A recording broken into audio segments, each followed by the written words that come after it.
Yes, exactly. You are afraid of choosing the wrong path, and before you scroll away, stay with me. Because once you understand why this fear makes you abandon things before they have a real chance to work, you may finally understand why you keep starting over. Think about it.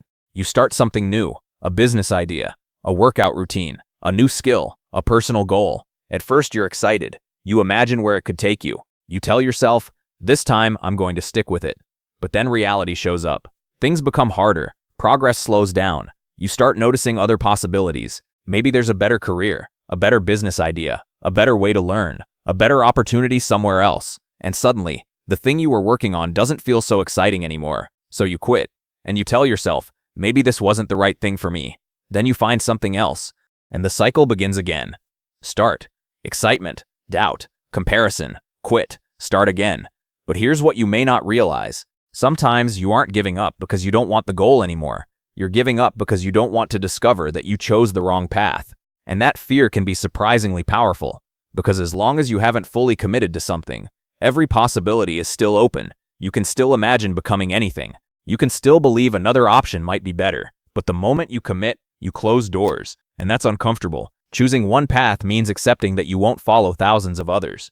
Choosing one career means giving up other careers. Choosing one project means ignoring other ideas. Choosing one person means saying no to other possibilities. And your brain doesn't always like that. It loves keeping options open, because an unfinished decision still feels reversible. That's why sometimes researching feels better than doing. Planning feels safer than committing. Starting something new feels better than continuing something difficult. Because starting gives you unlimited possibilities. Continuing forces you to choose one. And here's where the trap begins. You may mistake uncertainty for a sign that you're on the wrong path. The moment things become difficult, you think, maybe this isn't right. But difficulty doesn't necessarily mean you're on the wrong path. Sometimes it simply means you've reached the part where commitment actually begins. At the beginning, almost every path looks exciting. You haven't experienced the boring parts yet. You haven't experienced failure. You haven't encountered obstacles. You haven't discovered how much patience it requires. So almost anything can feel like the perfect choice. But eventually, every meaningful path becomes uncomfortable. And that's the moment when you have to make a decision. Do you leave because it's genuinely wrong for you? Or do you leave because you're uncomfortable not knowing where it will lead? Those are two completely different things. And if you always leave whenever uncertainty appears, you never stay long enough to find out what you're capable of. Imagine planting 10 different seeds. You plant one, wait a few days. Nothing happens, so you plant another, then another, then another. Eventually, you have 10 seeds, but you never consistently water any of them. You might conclude, nothing grows for me. But the problem wasn't the seeds. You never gave one of them enough time.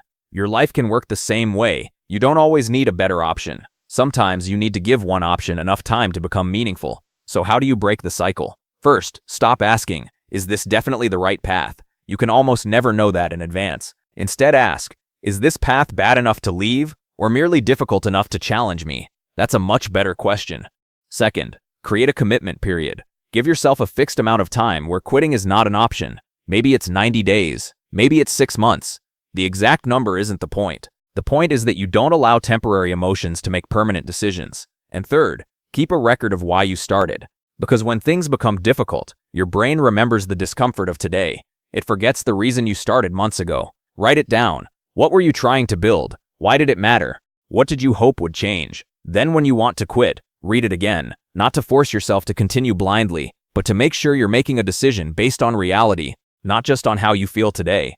Because quitting is not always weakness. Sometimes quitting is exactly the right decision.